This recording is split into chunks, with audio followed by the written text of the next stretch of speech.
कुछ लोग यार इसलिए परेशान है कि वो अच्छे कॉलेज से नहीं है तो इतना डर रहे हैं कि भैया मेरी जॉब लगेगी भी या नहीं लगेगी। कुछ लोगों के लाइफ में करियर गैप आ गया है, 1 साल का, 2 साल का, 3 साल का, उन्होंने कोई आईएएस की तैयारी करी थी, वो लोग घबरा रहे हैं कि भैया जॉब लगेगी या नहीं लगेगी, करियर गैप की वजह से गड़बड़ ना हो जाए। कुछ लोग घबरा रहे हैं कि यार भैया सीजीपी अच्छी नहीं है तो ऑफ कैंपस तो छोड़ो, क्या ऑन कैंपस भी लगेगी या नहीं लगेगी, वो 3 लाख वाली जॉब भी लगेगी या नहीं लगेगी। And last but not the least, कुछ लोग नॉन आईटी से या नॉन सीएस ब्रांच से हैं, वो इतना घबरा रहे हैं कि भैया सीएस वालों की जॉब नहीं लग रही, हमारा क्या हाल होगा। तो तुम इन सब कैटेगरी में किसी में भी लाइक कर सकते हो। आई कैन अंडरस्टैंड तुम लोग ये प्रॉब्लम्स फेस कर रहे हो और मैं तुम्हारी यहाँ पर सॉल्यूशन लेकर आया हूँ जो तुम्हारे को शायद हेल्प करेगा कि यार किसी भी सिचुएशन में हो तो घबराना नहीं है एंड कैसे हम उन सिचुएशन से बाहर निकल सकते हैं, अपने आप को मोटिवेटेड रख सकते हैं और चीजों को तैयारी करके चीजें फोड़ सकते हैं। तो बहुत अच्छे से स्टेप वाइज हर एक चीज के लिए, हर प्रॉब्लम के लिए डिस्कस करूंगा। अच्छे से वीडियो में बने रहना। पसंद आए वीडियो तो प्लीज लाइक एंड शेयर करना, कमेंट जरूर बताना कि यार हेल्प हुई नहीं हुई, कुछ और हेल्प चाहिए तो definitely I will help you in the comments. तो यार सबसे पहले बात करते हैं उन लोगों की जो लोग अच्छे कॉलेज से नहीं है, दे आर सफरिंग फ्रॉम या टायर 3 कॉलेज है या टायर 2 कॉलेज है,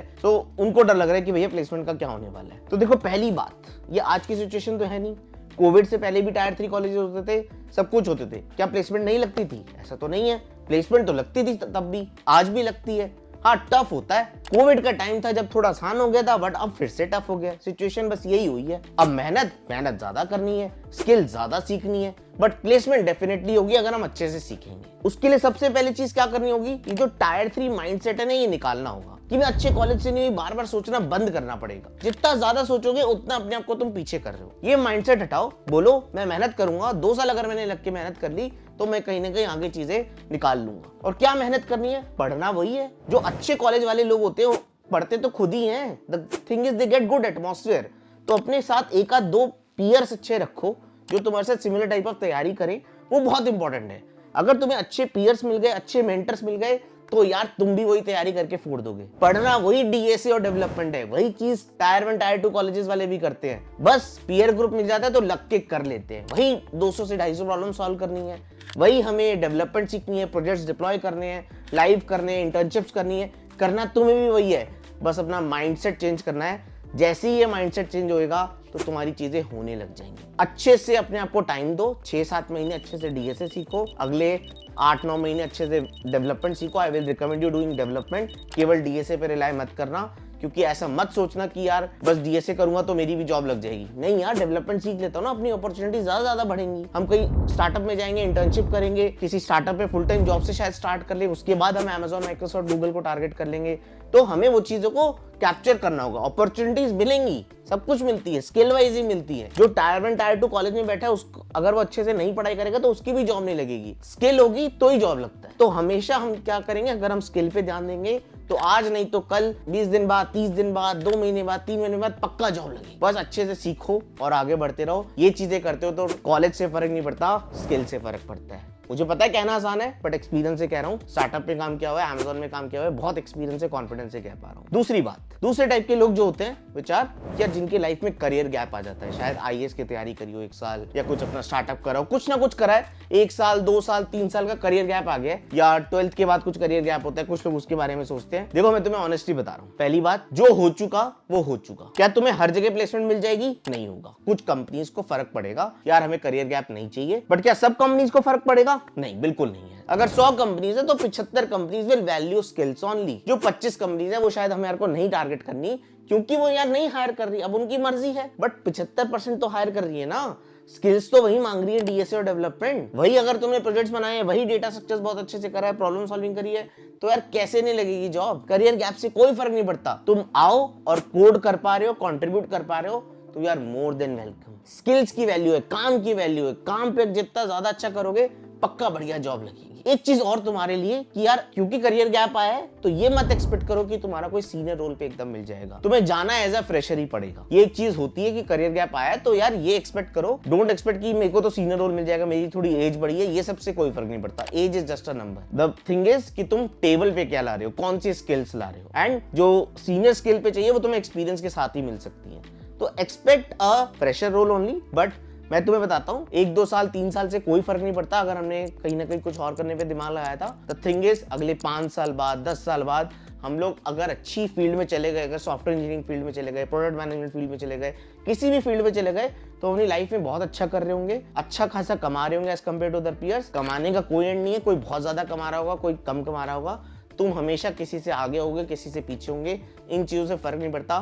the thing is we are earning well, we are doing well for our family. ये होता है तो हमारा करियर गैप क्या हुआ पास्ट में कोई मैटर नहीं करता, ओनली स्किल्स विल मैटर। अब अपने तीसरे टाइप ऑफ लोग में चलते हैं, जो अगेन थोड़ी टेंशन ज्यादा लेते हैं लेकिन बहुत छोटी टेंशन है, विच इज कि सीजीपीए कम है भैया। कॉलेज में सेकंड ईयर में कि सीजीपीए कम रह गई, फर्स्ट ईयर में पढ़ाई नहीं करी थी, जो भी है। अगेन द पॉइंट इज जो हो चुका वो हो चुका। ऑनेस्टली मेरे से पूछोगे तो यार सीजीपीए डिसेंट रखनी होती है, बहुत ज्यादा हाई नहीं कि यार 9.5 9.8 चाहिए, नहीं। मुझे लगता है 7.5 8 तक गुड इनफ होती है और आखिरी में पढ़ के वो हो जाती है। ऐसा कोई बंदा नहीं है कॉलेज में, या कोई बंदी नहीं है जो एकदम रोज की रोज आके कॉलेज से आके पढ़ाई कर रहे हैं। जो कर रहे हैं वो ला रहे हैं 9.8 पॉइंटर, बट उतना नहीं बनना है हमें, राइट। हमें स्किल्स पे ध्यान देना है, हमें डीएसए डेवलपमेंट सीखना है, सीजीपीए मेंटेन करनी है। तो एंड सेम से 2 हफ्ते पहले पढ़ना शुरू कर दो, मिड सेम से 1 हफ्ता पहले पढ़ना शुरू कर दो। कोडिंग हो रही है तो हो रही है, नहीं हो रही तो नहीं हो रही। एग्जाम में लेकिन ट्राई करो कि सीजीपीए मेंटेन डिसेंट कर पाओ। ऑन कैंपस में फर्क पड़ता है डेफिनेटली, और थोड़ा बहुत ऑफ कैंपस में फर्क पड़ता है। कुछ 25-30% कंपनीज होंगी जो बोलेंगी कि यार हमें अच्छी सीजीपीए चाहिए, मोस्टली 7.5 8 एंड अबव मांगती है। उतना कर लोगे तो बहुत अच्छी बात है, नहीं करोगे तो मैं तुम्हें अगेन बोल रहा हूँ 70-75% कंपनीज ऐसी हैं जो तुम्हारे को स्किल्स पे वैल्यू करेंगी, सीजीपीए नहीं देखेंगी।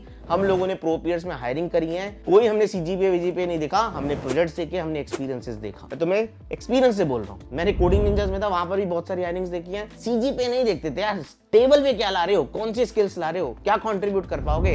अगर कंट्रीब्यूट अच्छा कर पा रहे हो तो स्किल्स वैल्यू करेंगी, सीजीपीए वगैरह फर्क नहीं पड़ता। हाँ, जिन 25-30% कंपनीज में फर्क पड़ता है तो उसके लिए आई विल रिकमेंड कि डिसेंट सीजीपीए मेंटेन कर लो, इतना मुश्किल नहीं होता।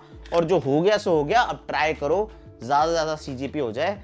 4th ईयर में काफी लोग रिकवर कर जाते हैं क्योंकि आसान पेपर होते हैं, तो ट्राई करो सीजीपीए डिसेंट मेंटेन करके कॉलेज से निकल लो। अब अपने लास्ट टाइप के लोग जो अगेन काफी टेंशन में रहते हैं कि यार नॉन आईटी ब्रांच से हूँ, नॉन सीएस ब्रांच से हूँ, क्या होगा प्लेसमेंट का। पहली बात तो मैं तुम्हारे को बहुत अच्छे से क्लैरिफाई करने वाला हूँ। अगर तुम्हें ऐसे लगता है ना कि कंप्यूटर साइंस का स्टूडेंट कॉलेज में बैठ के कुछ सीख रहा है, अगर उसकी कंप्यूटर साइंस की डिग्री है तो कॉलेज वाले उसको कुछ पढ़ा रहे हैं, कुछ नहीं, कर वो खुद ही रहा है। कॉलेज वाली पढ़ाई थ्योरेटिकल होती है, वो तुम्हारे लिए भी सेम है और उसके लिए भी सेम है। मुझे पता है तुम्हारे को थोड़े टफ सब्जेक्ट्स पढ़ने पड़ते हैं, कोई लोग ईसी में होंगे, कोई लोग इलेक्ट्रिकल में होंगे, हाँ वो निकालने पड़ेंगे तुम्हें भी, बट कोडिंग के टर्म्स में तुम दोनों बराबर हो। मैं तुम्हें बता रहा हूँ, वो भी किसी कोर्स से सीख रहा है या यूट्यूब से सीख रहा है, कहीं ना कहीं से सीख रहा है, तुम्हें भी वही करना पड़ेगा। प्रैक्टिकल स्किल्स चाहिए, वही तुम्हें डीएसए डेवलपमेंट सीखना होगा, अच्छे से करना होगा। स्किल्स में वही 200 से 250 प्रॉब्लम सॉल्व करनी होंगी, प्रोजेक्ट्स बनाने होंगे। द पॉइंट इज कुछ लोग जो अच्छे कॉलेज में होंगे उनके कंप्यूटर साइंस के स्टूडेंट केवल डीएसए से जॉब निकाल लेंगे, तुम्हारी केवल डीएसए से जॉब नहीं निकलेगी, तुम्हारे से थोड़ा एक्सपेक्टेड हाई होगा।